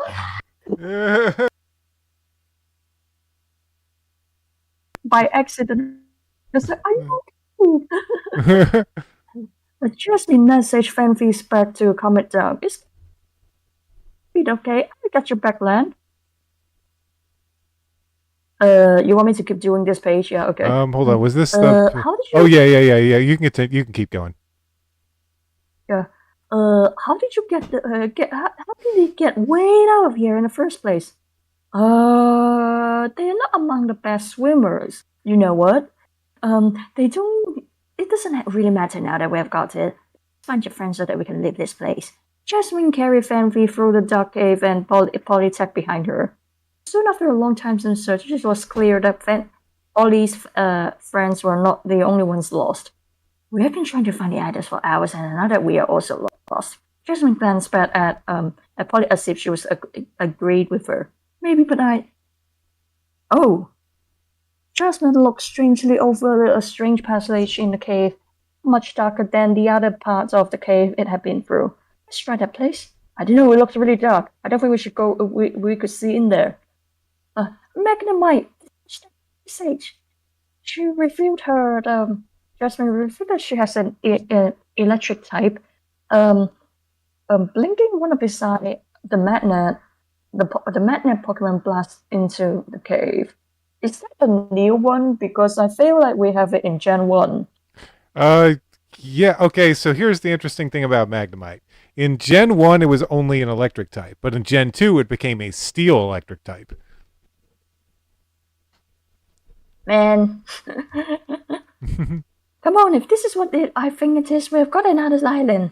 Jasmine said nothing else and rushed towards the mysterious passage. Wait, I don't get it. Polly caught her running after her. She caught up with Jasmine and learned more. Said that these islands are all connected underwater tunnels. Since it's getting darker, I thought that it might be one of those. Oh, now I get it. Jasmine thought herself clever at that moment, but her smile changing into fearful. What's up? I thought I heard other footsteps besides our own. Although Magnemite had succeeded in making the tunnel less dim, it was hard to see, and Polly didn't see Talon and Susan up ahead of him. Talon, did you hear what I heard?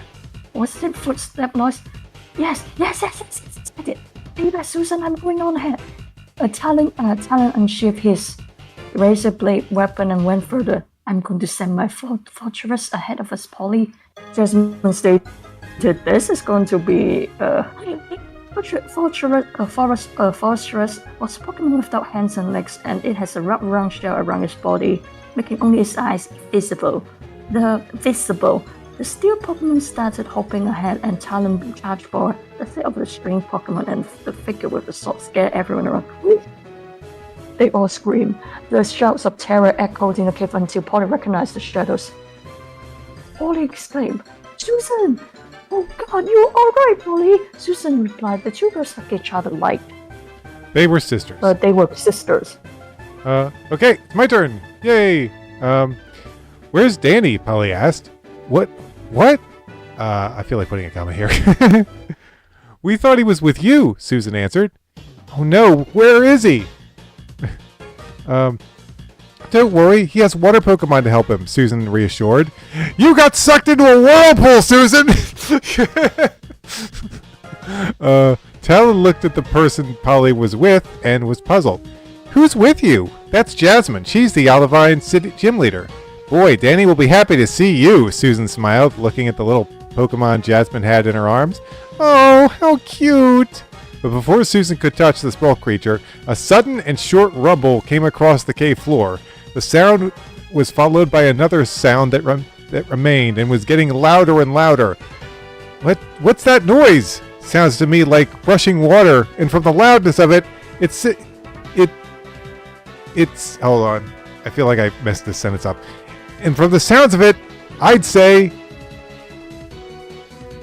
it's a lot, Talon explained. Oh! Jasmine shrieked. What is it? Shuddered Polly. It's the underwater tunnel. It must be caving in. Water started dripping from the cave roof, and the rushing sound was getting closer. We'll die down here! Susan cried. A large amount of water could now be seen rushing towards them. Steelix! I choose you! Curl around the passage and block the water! The giant Pokemon wrapped around itself and made an artificial dam. Aren't all dams kind of artificial? You know what, whatever. The water pressure rammed the Steelix, trying to force its way through. We have to get out of here, Talon exclaimed. No, I won't leave without my Steelix. The water was coming down in great amounts now, and the roof was breaking apart. There's only one way out, shouted Polly. We'll ride Lapras out of here. But we could get crushed on our way out, protested Susan. We could either have a chance in the cave or get crushed right now. Susan looked doubtful and baffled. Well, what's it gonna be? Get out, Lapras! Lapras came out of its Pokeball, and the 4 passengers boarded. Lapras, do you think you can handle some tough water pressure? Hold on tight, she replied, nodding. It talks? Jasmine gasped. Jasmine, now! Polly ordered. Steelix, return! The one thing blocking the powerful water flow returned to its ball, and the water poured through, pushing Lapras and everyone on her through the tunnel. They were approaching the entrance of another cave, and Lapras ducked its head to make it through. The ride was fast, and Lapras was spinning out of control when the water was about to bash them into the wall. Oh, Lapras! Polly screamed. A red ball of light shot out from Lapras' mouth as a beam blowing a hole in the wall just in time to get out of the cave. They were much higher up than they thought, and the water pushed Lapras just far enough to clear the violent whirlpools below. How were they that high up? It doesn't sound like they could be that high up, but okay. If anything, they'd think they would be below the water. But whatever. We made it! They cheered. Oh, Lapras, you saved us! Polly laughed, hugging Lapras' neck. You know, I would never let anything bad happen to you. Except when you let something bad happen to her earlier. But whatever. Look, over there, I can see Cian Wood City. Maybe your brother made it there, Jasmine encouraged. Lapras, let's go see. Once again, Danny opened his eyes, but this time he saw something even stranger than before. A large, bizarre head was looking down at him. It was white with 2 blue masks over its large eyes, and it looked like a strange bird. Hold on. Did it look something like this? Whoa. I'm going to the bathroom for a little bit. Sorry about that. Okay. I'm gonna go get a drink or something. So I'll be back too.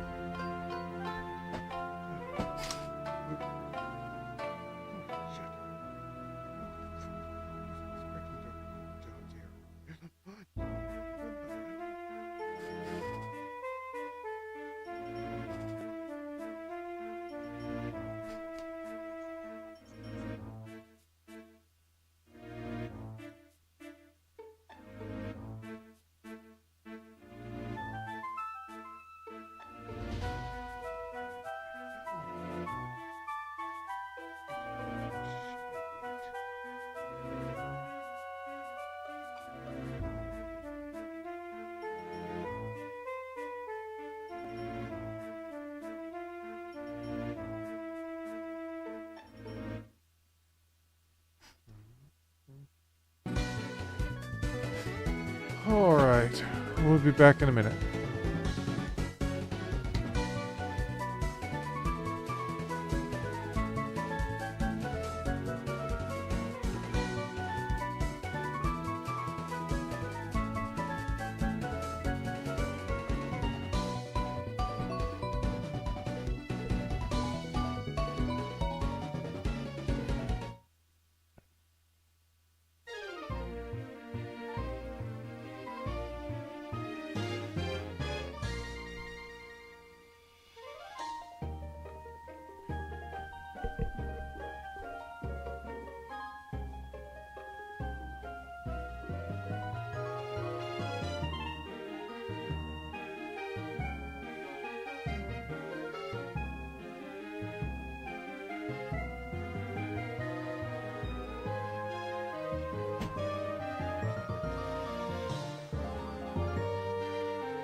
Sorry about that, I'm back.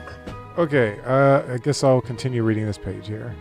Then he tried to say something, but no words came out, and when they finally could, the creature lifted its large white wings and as fast as lightning dove into the sea. Danny was completely freaked out. Where was his sister, and where were his friends? His memory began flashing back and he remembered the whirlpools. Where am I? He spied around for a clue to his location and came across a sign on the beach that read, "Welcome to Cianwood City." What was that thing? Was it some kind of water Pokemon? He was so confused that he punched the sign over. Ow, that hurt. Wait, what? He was so confused that he punched the sign over? What the heck is that? How are you so confused you punch a sign? Whatever. And from where he was standing, he got a clear view of the ocean and a blue Pokemon carrying people on its back. Wait, Very strange, very strange. Wait, should I do the next page too? Because picture? Yeah, you can do it. Danny! I know that voice. Of course, it's Polly. Polly ordered Lapras to increase speed as soon as they... Danny, I'm so glad you're okay. Tears were coming from her eyes like a waterfall. Calm down, sis. I'm fine. The others waited for Lapras to reach dry ground and they joined them. Danny, are you alright? Susan asked, squeezing the seawater out of her robe. Ugh, nasty robe. Yes, but I have no idea how I got here. The ocean must have washed you ashore, Talon theorized. I don't think so, Talon. I think a Pokemon saved me. What kind of Pokemon? Susan asked, sounding like she didn't believe him. What kind of Pokemon? Susan asked, sounding like she didn't believe him. It was a giant flying type. But you see, I didn't get a good look at it because it dove into the ocean. Flying Pokemon that dive into oceans? Okay, Danny, I think that salt water has gone to your brain, Susan joked. This is before Generation 3, everyone. We didn't have Wingull and Pelipper, and we didn't have any, ducklets or any, water-dwelling flying Pokemon at this point. Except for Gyarados. Anyway. I think the salt water has gone to your brain, Susan joked. Hey, what's that thing sticking out of your pocket? Talon inquired. Danny looked down and saw a strange silvery feather in his front pocket. He quickly lifted it up and looked it over. This is proof that must... Hold on. That must be a feather from the flying Pokemon that saved me. Let me see that, Susan demanded, snatching it from Danny's hand. This doesn't feel like any feather I've ever touched. It feels smooth and slick like sealskin. Thinking that Susan might damage his feather, Danny took it back and put it away safely in his pocket. Then he noticed the woman that was with them and he inquired who she was. This is your lucky day, Danny. This is Jasmine, the Olivine City Gym Leader, Polly introduced. It's about time I found you. Can we have our battle right here and now? Question mark. Sure, but don't underestimate me. I'm much tougher than I look, Jasmine replied. How does a 4-on-4 Pokemon... Okay, so... Technically, Jack is here! Yo! Yay! Jack is here! Hey, Jack! Whoa! Oh, man, that's awesome. Jack's here. I'm so happy. Okay. How does a 4-on-4 Pokemon battle sound? It sounds great. Grand. Then let's start this thing. I'll go easy in this match. Let's see how you fare against my... Why does she say I'll go easy? That's whatever. Let's see how you fare against my lowest level Pokemon, Magnemite. Oh, she's talking about the first battle. Got it. This'll be a cinch. I think that's sink, not cinch.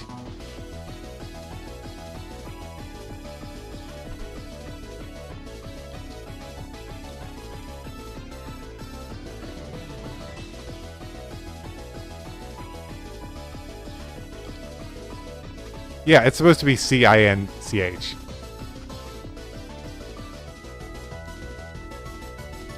There we go. Fixed it. Geodude, beat Beat that Magnemite! Geodude's a ground type, and Magnemite doesn't have any non-electric attacks that can hurt it. I wouldn't be too sure about that, Danny. Magnemite, tackle it! Geodude, it's floating above the ground, so Mega Punch it! Magnemite bashed it into Geodude and slammed it down. What? What? How can Tackle Attack be that good against a rock type? Think, Danny. A rock Pokemon are weak against that. What? Rock Pokemon are weak against what? Steel. And what is Magnemite made of? So you see, when it uses Tackle, it really makes it a steel attack. She's right, Danny admitted. That would be interesting if that's actually the way it worked in the games. It would actually make more sense if that's how it worked in the games, actually. Straight to the top. Dan goes straight to what he wants. Anyway. Let's see. Good now, Arian. Use Magnitude. Hold on. She's right. Geodude, first bring it down to Earth, literally! Geodude bashed Magnemite into the ground with its head. Now! Get good! Now hurry and use Magnitude! The ground shook and bumped Magnemite all over. Magnemite, enough! Your job is done. Good job, Danny, but that was just the beginning. Now try this on for size. Jasmine let out her Forretress, and Danny opened his Pokedex. Forretress, the bagworm Pokemon. The evolved form of Pineco. I'm just... Oh. Carrie, I think I've been reading like 3 pages. Yeah, you were going to... okay. She's alright. Geodude first bring it down to Earth. Literally. Geodude bashed Magnemite into the ground with his head. Good, now hurry and use Magnitude. The ground shook and bumped Magnemite all over. Magnemite, enough. Your job is done. Good job, Danny, but that was just the beginning. Now try this one for size. Jasmine let her Forretress, and Danny opened his Pokédex. Forretress, the bagworm Pokemon, it evolved from Pineco. It remains immovable wood on its tree. It scatters pieces of its hard shell to drive its enemies away. Magnitude, spikes! The large shell Pokemon shook itself, making jagged pieces of metal all cover the ground. Oh. Once Geodude slammed the ground, the spikes flew right onto it. The more Geodude struggles, the more spikes it hurt. Come back, Geodude! Good job! Now go best route! Forretress is a bug and steel type. How do you think the grass type is going to beat it? Like this, Stun Spore! Shaking his body rapidly, Bellsprout lets off a yellow powder, putting Forretress in paralyzed. Try that fancy strike now. Earthquake! The last shell tingled from the powder and didn't move. Well, there's another move you can still use. Explosion! The hot bug turned bright red and was ready to detonate. Push it away with the fine wood before it explodes. Bellsprout slung? Slang out his 2 vines and whipped for it. Slung? Okay. Slung out his 2 vines and whipped Forretress, rolling it back. A great explosion took place, but it was too far away to do much damage to little Bellsprout. Come back. I know the Pokemon just to handle a little sprout like that. Just get in there. Jasmine now released a flying armor bird. The wings were made up of sharp metal blades. So there was everything else. Scammery, the armor bird Pokemon, its steady wings look heavy, but they are actually hollow and light, allowing it to fly freely in the sky. Bellsprout, you did enough. Return. I choose Mischievous. Should be proof interesting. Summary. Hey, the metal birds flap its light wings and took to the air. Mischievous is made out of metal and metal conducts electricity, so it strike. Mischievous is made out of metal and metal conducts electricity, so strike it down with thunder or lightning. Mischievous was bustling with electricity and a cough of a lightning bolt that carried down to strike Scammary. Agility! Scammary broke away from the lightning and hit the ground harmlessly. That is terribly inaccurate, and once Scammary gets moving with agility, you will never touch it. Jasmine appeared to be correct, as the following attempts to hit Scammary by Mischievous was unsuccessful. Finish that ghost up with Steel Wing. He cut into Mischievous with his sharp wings, and the ghost let out a wail. Just skip her. My Scammary is too fast for you, Mischievous. Maybe? Danny thought, Thunder Attack is definitely the only one that can do damage. If Mischievous loses, I lose. Why can't Scammary be on top of a lightning rod in a lightning storm? And then he smiled and chuckled as he found a way of winning. Hey, stay low on the ground and don't move. Mischievous did so Danny said and didn't move 1 inch. Yeah, your turn then. Okay. Danny, you're making this too easy for me. Skarmory, finish up with another Steel Wing! Skarmory glided across the ground with its wings out for a chop at Mischievous. It pulled back its wings and plunged them forward, and with its might with all its might. Transparent! Danny explained. Okay, so I want to bring up something here. This is a move that, like, it's not an official move or anything, but like, it's obviously ghosts have like physical form, like normal and fighting attacks don't hurt them, but you can still like pet them and stuff. So I was like, okay, well, what if it's possible to make them like, you know, make it so objects go through them whenever you want? That would make ghosts way too overpowered if you could do that, but this is the strategy Danny's using here. Transparent! Danny exclaimed. Mischievous became invisible, and Skarmory's wings jabbed deep into the ground. Now rain dance on top of it! Spinning and twirling, Mischievous danced on top of Skarmory. A tiny, dark cloud suddenly covered them and poured rain down upon them. Thunder now! Electric energy flowed everywhere, but it soon came together and gathered on Skarmory, covering it in light. When it finally ended, Skarmory looked like a fried tin chicken. Okay. That's pretty intense. You want to see it? There it is.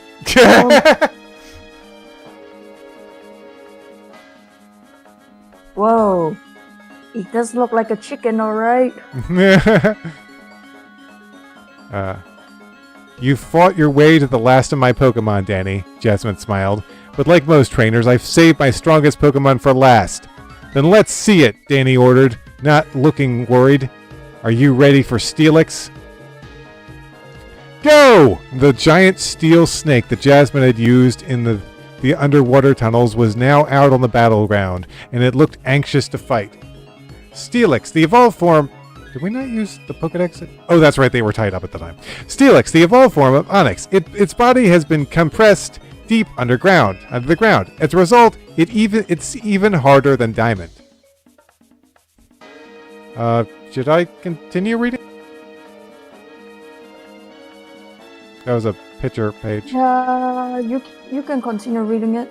Okay. Mischievous, I better start fresh for this fight, so come back. Danny took a look at Jasmine's last challenge and made his choice. That is Onix's steel evolved form, and although it went from rock to steel, it kept its ground type. So, as my last Pokemon, I choose Croconaw! Danny's ferocious water Pokemon entered the fight and slashed out with its claws. Steelix! Bind it! The metal snake coiled around Croconaw and wrapped, squeezing him with all its might. Croconaw, get loose! Croconaw struggled, but it was too tightly bound by the steel tail to escape. Finish it, Steelix! Iron Tail! Steelix flicked Croconaw up and bashed it into the ground with its tail, bringing up a massive dust cloud. The fallen Pokemon was laying senseless on the dirt. Croconaw, enough! Return now! Bellsprout, I choose you! Okay, let's put that overgrown metal worm to sleep! Sleeping powder! Bellsprout puffed out a cloud of powder at Steelix. Steelix, sandstorm! Steelix blew out of its mouth a blinding sandstorm at Bellsprout, and it was at its mercy. Soon the small grass type gave in and fainted at the end of it. I've never seen anything like that attack, Danny exclaimed. It's called Sandstorm, Danny, and that has no effect on Steel-type Pokemon. Danny gulped as he reached for his only remaining Pokemon. Mischievous, you're my last hope. Do your best! Steelix, let's finish this battle with your Iron Tail! Steelix whipped its giant tail at the tiny ghost, but it merely swept through it. Steelix! Sandstorm! Mischievous, stay right where you are! The dreaded desert storm overtook Mischievous, trapping it inside. As the dust gradually cleared, Mischievous was trembling on the floor. We've got it now, Steelix! End it with another sandstorm! Steelix got ready to unleash one last blast on the weakened ghost. Not bad, Jasmine, but there's one thing Steelix can't beat Mischievous in. Oh really? What's that? Speed! Mischievous, split that energy! Okay, so he's using Pain Split here. The glowing energy left Steelix and entered Mischievous, energizing it. Finish it off while it's weak! Giga Drain! Mischievous lunged onto Steelix back like a leech and drained away the last of his strength. Unable to keep itself up, the giant metal serpent dropped to the ground, and the earth shook all around. Steelix is unable to battle. Danny and Mischievous win! Susan announced. Mischievous, you did it! Thanks to you, we won the match! The little Pokemon smiled and rubbed its long hair against Danny. Danny was quick to request his gym badge, and Jasmine gave it to him gladly. I never saw that strategy coming. Someday I know you'll be a great Pokemon master, she predicted. This is my gym's badge. It's called the Mineral Badge. The badge was diamond-shaped, silver... Minerals. Minerals. The minerals. The badge was diamond-shaped, silver, and glittered like a star. Only 2 more badges, and I'm on my way to the Johto League! Danny declared, proudly, showing off his new badge to Mischievous. You're in luck. This is Cianwood City, and the gym isn't too far away, Jasmine pointed out. Great! We'll go to the Pokemon Center and heal my Pokemon, and then head over to the gym. Jasmine bid her new friends farewell, and took a boat back to her home in Olivine City. We have to tell my dad about that battle. Polly smiled. For real! I'll call him up right now. Danny punched the buttons as if his life depended on it. His father soon answered the call. Danny, is everything okay? What is it? It's the meat. What is it? It's the meat of the night. Yes. What do we meet, lads? Like, what time of day is it right now? How much time has passed? Sure it is, Dad. I've already collected 6 badges. 6? Dan exclaimed in shock. Yeah, only I need to... Yeah. Reverse that.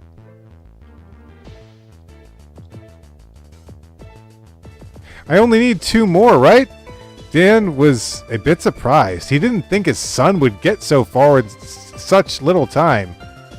Can I tell you about the battle I just had? Oh, I'm sorry, Danny, but it's time to have supper here. I'd say you'd better do this. I'd say you'd better do the same. Okay, so it's like early evening, I guess. This is anyway. I think I lost my place somehow. Blah blah blah. Yes, it needs to more right. So it's up here. It's the same. As at the thought of food, Danny's stomach let out a loud grumble that everyone there could hear. I guess we better eat first, Susan chuckled, staring at Danny, who looked embarrassed. Ooh. Should we call it? Should that be it for tonight? Yeah, we can do it. Okay. All right. Join us next time where we will continue in the Cianwood Gym. And Danny just needs 2 badges now. So he's quicker. He's quick. He's quicker than his dad. Jeez. He's like yeah, it's going fast. It's going remarkably fast. So yeah, join us next time where we will do the next gym battle. And we may even find out what Rill, the evil Team Rocket leader, is up to. Who knows? By the way, we still have not caught up to where I've drawn pictures. I've got pictures for like the next 2 chapters. Jack disappears. Anyway, so yeah, see you next time. I don't know why my character looks so depressed. Stop being depressed, my friend. There we go. I'm Now I not look tired. happy. And I'm waving. And Carrie's also waving. And we're both waving. Bye.